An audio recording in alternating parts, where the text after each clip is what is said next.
Here we go. Go ahead. All right. Good afternoon, everyone.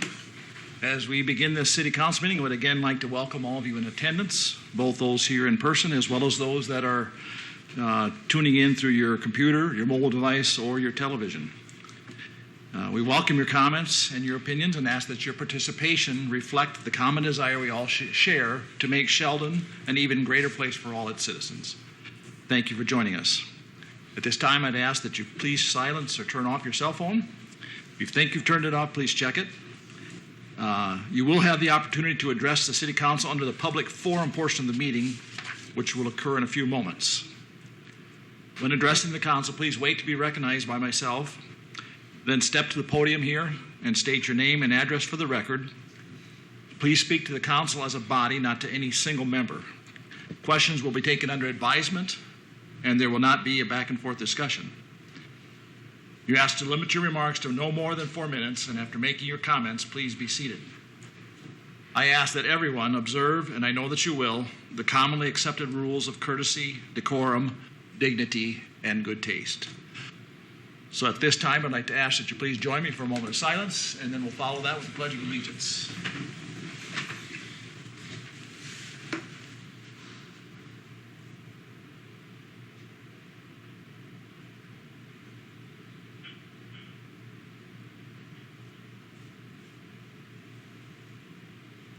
Please join me.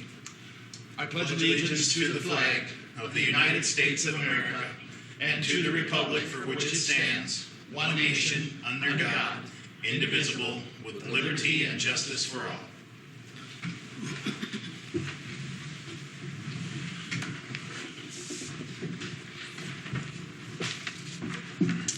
All right, if we could have roll call, please. Brad Hunt. Here. Tom Eggers. Present. Wayne Barahona. Here. Sean Brewster. Here. King Hamel. Here.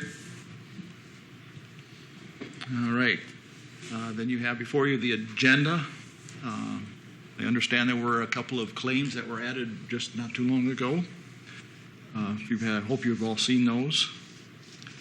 At this point, I'll take a motion to approve the agenda. So moved. Support? Any discussion? Roll call, please. Hamel. Aye. Brewster. Aye. Barahona. Aye. Eggers. Aye. Kent. Aye. All right, motion carries. Moving on then to our public forum portion of the meeting. And if you have comments you'd like to express at this time for items that are not pertaining to anything listed on the agenda, we ask that you please step forward now.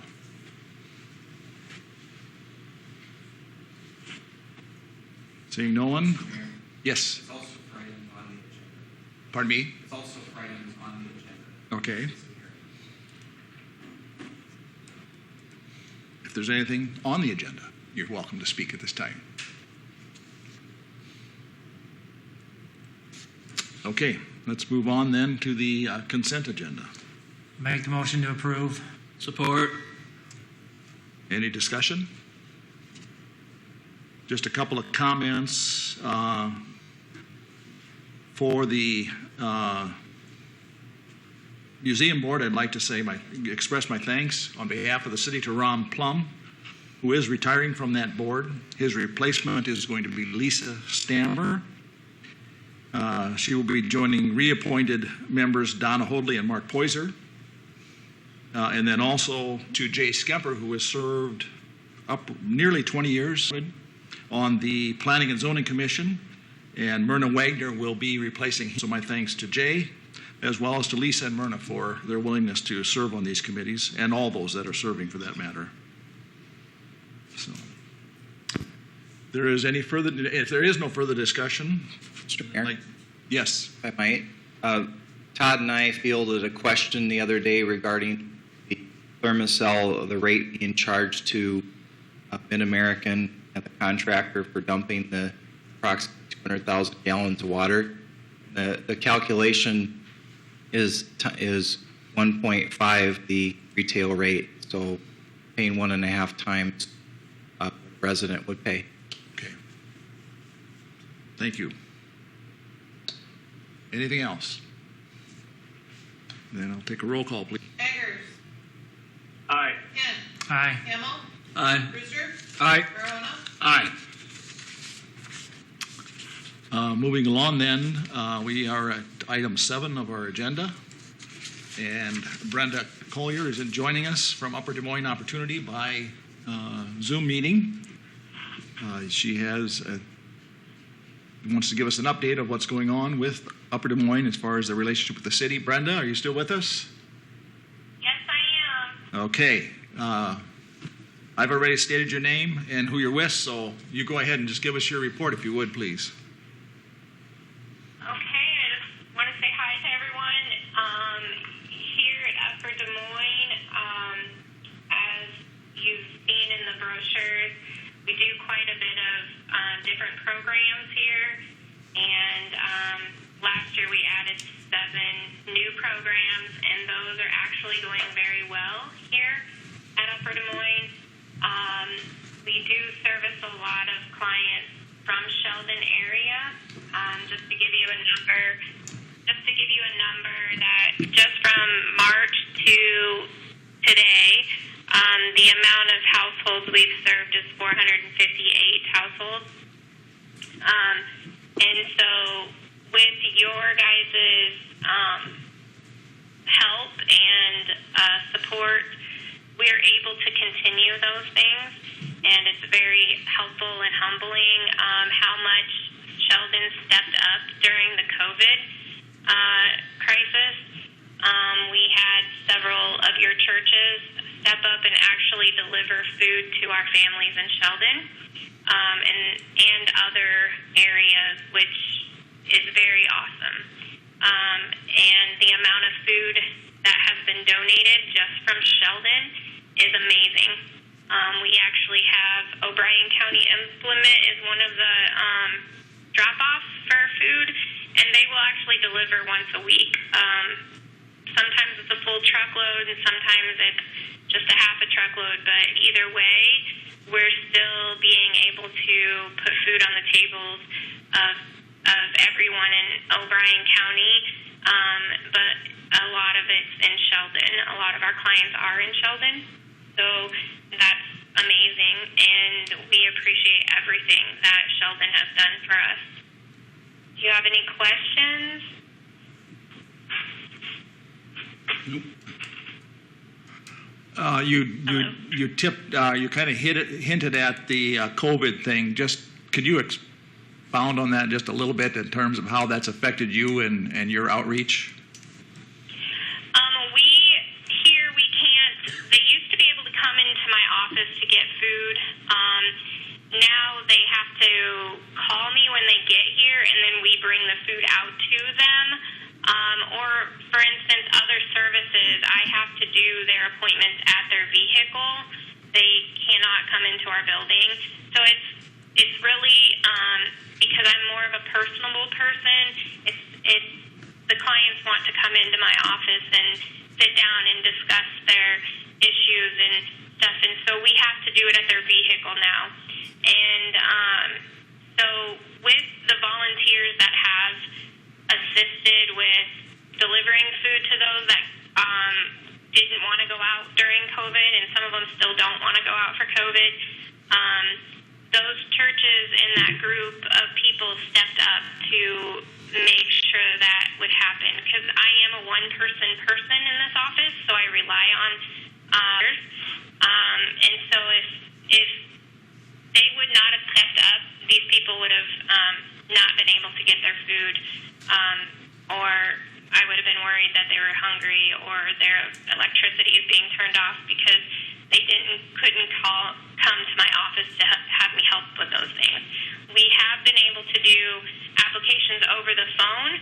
So if a client were to call me and say, Brenda, my electricity is going to be turned off, I can't make the bill this month, I'm able to do that over the phone now, which we weren't able to do that before.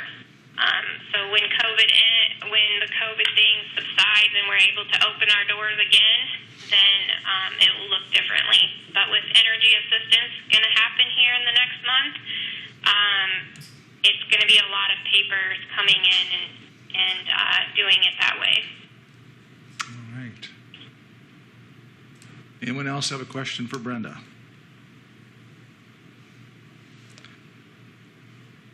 I'm not seeing any. Brenda, I just want to say thank you on behalf of Sheldon and O'Brien County for the work that you do.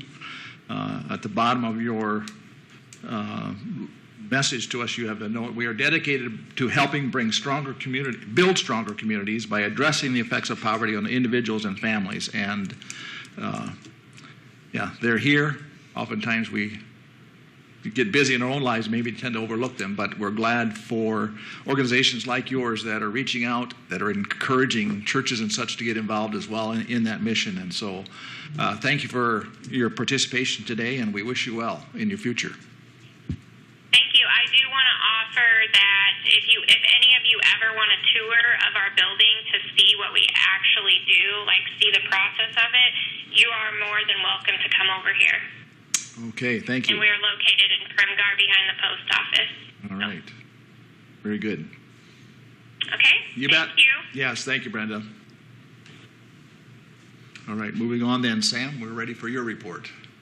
Thank you, Mayor. My report speaks for itself. There's two things that I'd like to talk about. One, I'll hit the second one first, and that is that I have linked to the agenda a memo that we received from AFSCME, Preston DeBoer, asking for a contract extension.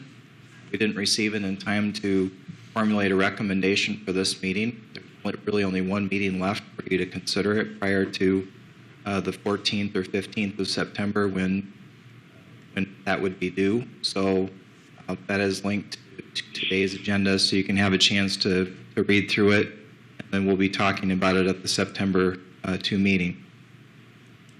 The other thing that I have is that recently an issue was discovered with the assumptions in the water rate study, which was presented in January and implemented July 1. The ordinance is correct and was implemented after 3 readings, but some of the assumptions in the study and the presentation do not match up with the ordinance. We did receive 5 or 6 phone calls after the past round of water bills went out. We may have received those same phone calls anyway, but the calls caused us to look closer at what was presented in January, particularly a call that we received from one of the higher volume users. What was communicated in January was a 5-year rate study with a 9.5% water rate increase on average per year. What happened was a 4% increase the first year, 17.8% increase the second year, and an 8.6% increase the last 3 years. The result is the same, 9.5% average increase over 5 years, but the first and second years did not match the study because of an error in the assumptions. So Matt Odekoven from DGR is here today to help explain the issue, and he'll be giving a handout a little bit later, which I will also be linking to the agenda for anybody to download and look at later. So Matt, welcome, and thank you for being here. Thank you very much.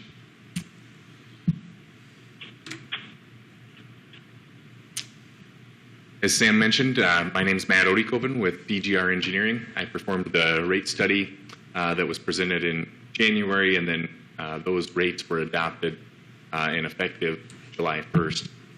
Throughout that process, we identified many goals. One of those goals was, I guess, three main goals were to save up a little bit of money for improvements so that we weren't borrowing money for some improvements along the way. Some of those, one of the goals was that we wanted to save up enough money for 90 days of operating cash in a reserve balance for years that where we had down water sales or something like that, just a little bit of a savings account. And the third objective was to get ready for Lewis and Clark that was coming down in the near future, and that we wanted to get our rates and revenues up to accommodate when you would start receiving Lewis and Clark water. So wanted to highlight those goals. Sam described the issue that we discovered, and the blue line here on the presentation shows the assumption of the rates study with a consistent 9.5% rate increase. And in reality, in this fiscal year 1920, what had been adopted was 4% rate increase. And so because this end started lower, that next step basically was a higher percent rate increase than what we had communicated earlier. The dollar amount was what's the amount, but the percent increase was much higher. Had we recognized that at the time and to maintain the objectives of the study, we would have followed this green line. It would have started at the 4%, gone up to 12.1%, and been an even 12.1% increase throughout the time period. As it was, when we did the study, the effective rate at the time was the dark blue line with the 4% rate increase. The larger rate increase adopted basically to match with the dollar amount of the rate study. And then going into the future, it'll be a smaller rate increase there. Just to highlight those different percentages, if you look at the total effective rate across the study period, what was in the rate study was this 57% total rate increase over the 5 years. And the effective rate increase of what was adopted was this 57%. It's just a difference in how we got there. So the total effective rate remains the same. And I've got a slide later on that kind of helps describe this a little bit. Basically, the previous rates for 16 and 17 shown here in red, 1268, 1369. The rate study is shown in blue. What we had written down in the rate study was this blue line, continuing that on into the future and targeting this 1825. Had we recognized that correctly when we did the rate study in this year, this 1424 would have started down here. We would have had this steeper line, a higher percentage rate increase coming out to this $19. So we took the opportunity to review what had been done. We affirmed that we could maintain the 1825. And basically we adopted this 1565 starting in July for the fiscal year 2021, and that we can continue on this blue line according to the rate study. So just want to talk a little bit more about what that effect had this year, and then what that effect was for the coming years. This first year, I didn't highlight this number, but for the typical residential bill or a smaller residential customer using 3,000 gallons a month, that rate increase was $2.17. So their monthly bill went up $2.17. One of the goals was that we start closing the gap between these blocks.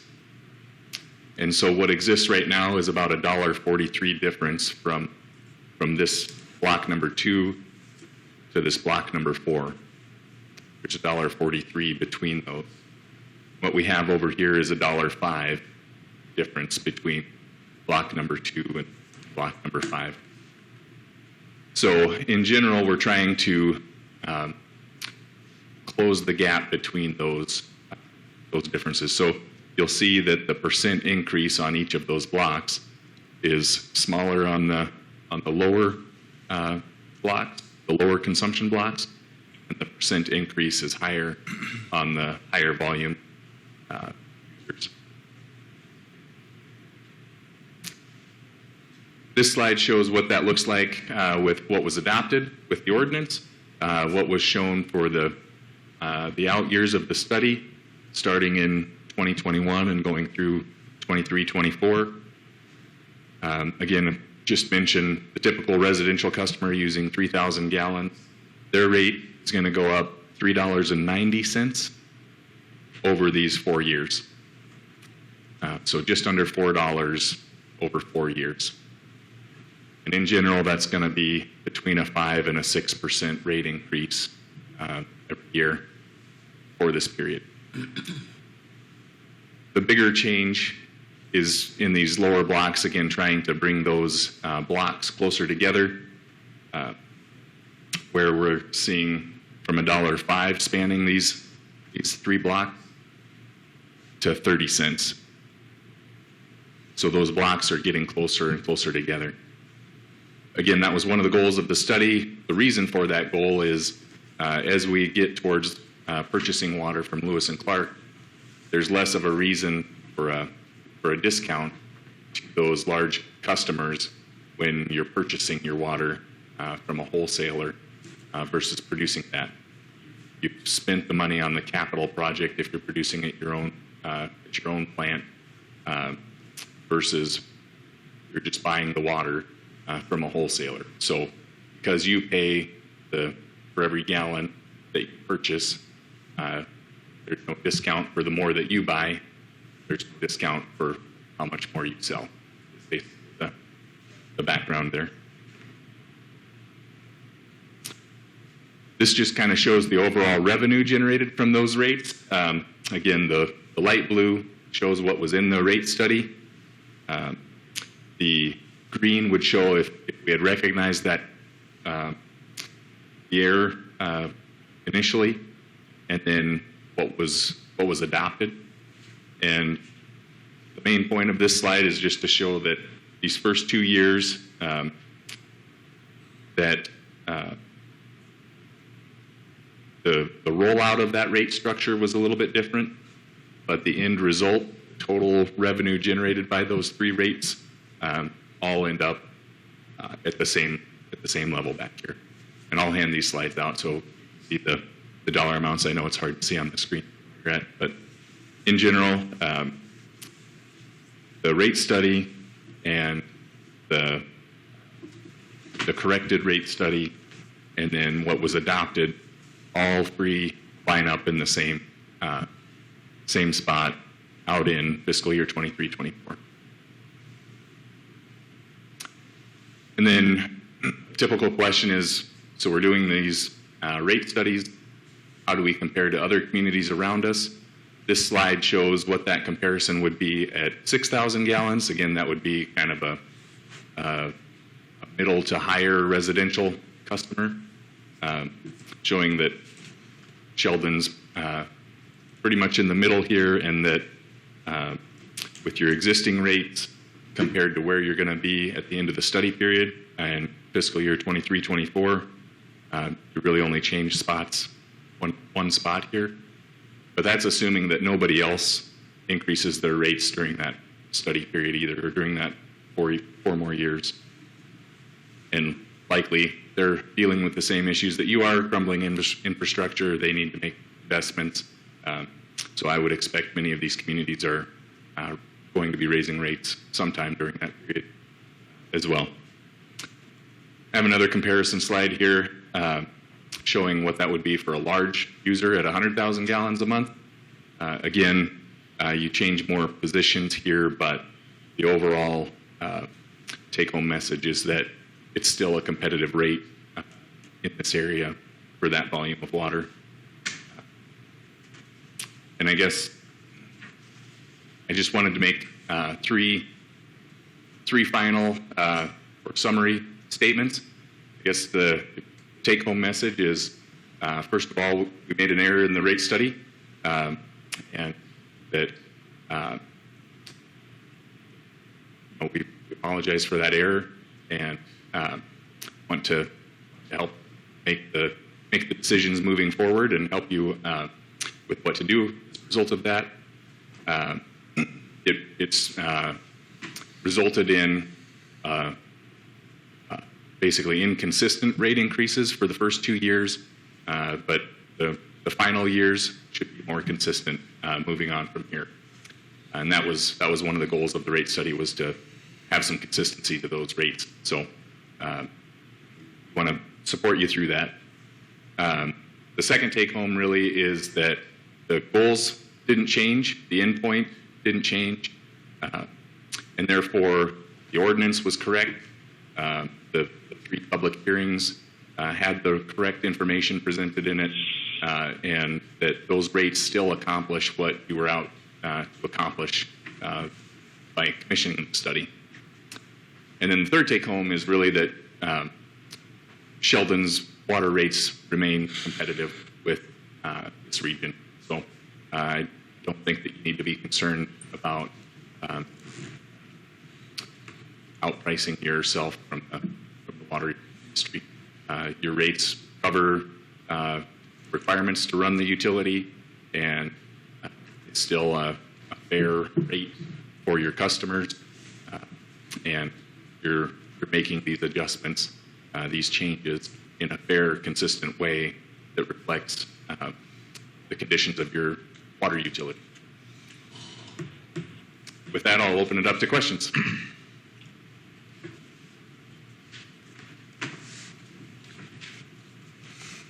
So all in all, then, I know we're fairly early into this process, but whenever you raise rates or try to justify something, you hope you're accurate, and it looks like our long-term goal will get to that same point. And hopefully in the next few years we will find out that those were adequate revenue, that'll generate adequate revenue. Will we revisit that here in the next while? Yeah, I would recommend that you revisit this. Now you've got kind of the roadmap, and it's a good idea to check into that during your budget hearing process as you did this year, January. So I would recommend continuing to do that. Like you said, things change. If you want to, like you have been, keep your eyes on it. Okay.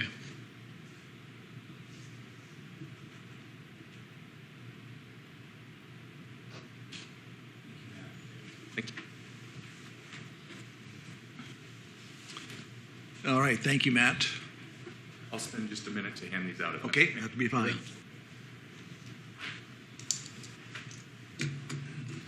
And while he's doing that, we'll run the room. Todd, do you have anything you'd like to share with us at this time? No, thank you. All right. Kurt, anything from you today? No thanks. Chief, anything from you? Okay. Mike, are you joining us? Are you there? I see you're listed. I am here, and I have nothing to add at this point. Okay. And Ange, how about you? Okay. Then we'll move on to the councilman. Anything from you, Brad or Sean? Wayne or Pete? No. How about you, Tom? Nothing today, Mayor. Okay, thank you. The only thing, and that was in Sam's report too, but as far as the virtual flags for cleanup time, the deadline is September, help me out, Sam, with that September date. After Labor Day, Okay. September 8th. Instructions have been included in your utility bills and so on, but if you're thinking of wanting to get rid of some junk this season, don't let that date get slip by you. And that's the only comment I have. I'll entertain a motion to adjourn. Second. Okay. Roll call, please. Eggers. Aye. Marahona. Aye. Kent. Aye. Brewster. Aye. Hamel. Aye. We are adjourned. Thank you, everyone. Make sure to get that. It's the shortest meeting we've had since Sam's been. Goodbye.